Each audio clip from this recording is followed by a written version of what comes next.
حسين أحمد عيديد oo kamid ah siyaasiyiinta xisbiga mucaaradka ah ee wadani oo warbaahinta kula hadlay xafiiska dhexe xisbigu ku leeyahay magaalada Hargeysa mar uu ka hadlayo colaadda ka dhacday deegaanka Darar Weyn oo 20 ruux ay ku dhinteen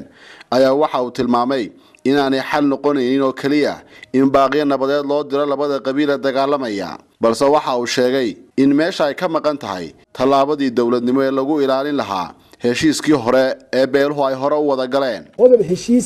وهشيسكا ugu dambeeyay baa sheegayay in culays gaar ah la saaro cidii jabisa maxaan ku raahdaa heshiiska la galay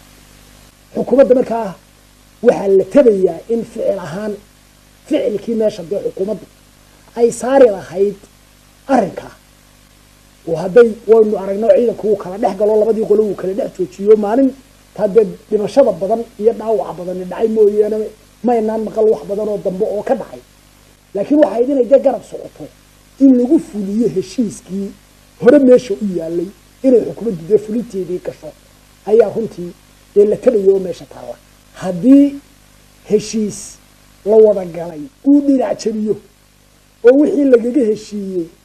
ma garanaysaa dee lagu fulin waayo si uu mid kale u xidhiidha dee dhib noqon doonta waayo kaa dambana lama odhan karo kii jabiya uun mar walba lama odhan karo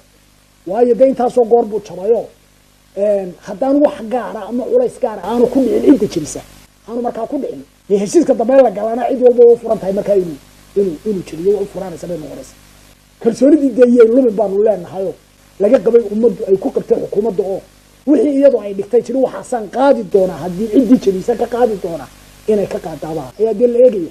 matala wasiirka arrimaha gudaha oo kale qolooyinkii ugu horreeyay gurmadee meesha taga uu ahaadabaa runtii la rajaynayay oo wasiir arrimo gudeed inuu dee isagu ugu horeeyo inuu arrinkaa gacanta ku qabto ayaa la filayay runtii inuu dee iska baaqa ah labada dhinacba loo jeedinayay ee kala fadhiista quur ah dagaal wiil kuma dhashay wiil baa ku dhintadaasuun inteebaynu wadayna dhanka kale saxaafadda ayaa wax ka weydiisay wararka sheegaya in madaxweynaha Soomaaliland uu ugu baaqay kulan ay kaga wada hadli lahaayeen xaaladaha dalka balse ay ka gaabiyeen ilaa imaka war dambe oo naga soo noqday madaxweyne arrimaha aynu ka wada hadalnay ayaynu wax ka soo kordheenayno halkii ka sii ambaqaadna ah oo nagaga soo kordhay ma hayno ilaa imaka annaguna dee rag mar walba madaxtooyada dee ag taagan oo talaabo kastuu qaadayo dee dul taagan ma nihin xisbi mucaarada baanu nahay gudoomiyaha uu la soo hadlay uu la soo xiriiray laakiin dee haddana madaxweynuhu baa weli laga rabaa timeka iyo goorta iyo dee cidda u yeedhayo uga yeedhanayo waxaan filaya dee madaxweynaha weli u taagan Xuseen Axmed Caydiid ayaa warbaahintu ay weydiisay in xisbigooda loo arki karo inaanay weli ka samrin natiijada doorashadii dhacday sanadkii hore xisbigooda inuu tabanayay in doorashada dee ma garanaysaa runtii laga gacan togaaleeyay dee may qarsoonayn ma garanaysaa inuu ummadda u tanaasuleyna may qarsoonayn ma garanaysaa marka haddii uu yidhaahdo doorashadii sidaa ahayd uu ka hadlo guddoomiye waxaan leeyahay malaa dembi gaare ma haysto madaxweynuhu marar badan uu soo qaaday ee doorashada maruu yidhaahdo beelihii guulaystay baan ku jiifsaday oo beelo kalaan ma garanaysaa dhinacii kalaan tixgelin siinaya iyo haddana dee soo qaadistu waxa weeye sida aanay madaxweynaha dembi ugu noqon inuu soo qaaday kuwanaa badiyey ayaa annaguna aragtidayada dhankaanu ka qabno aanu qabnaa inaanu annagu badinay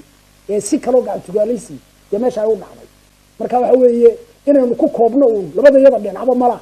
war sidii qadarku u dhacay aynu ku dhammayno un malaa lagu daayo weeyaan Cabdi Shakuur Dayib Maxamed Hon Cable TV Hargeysa.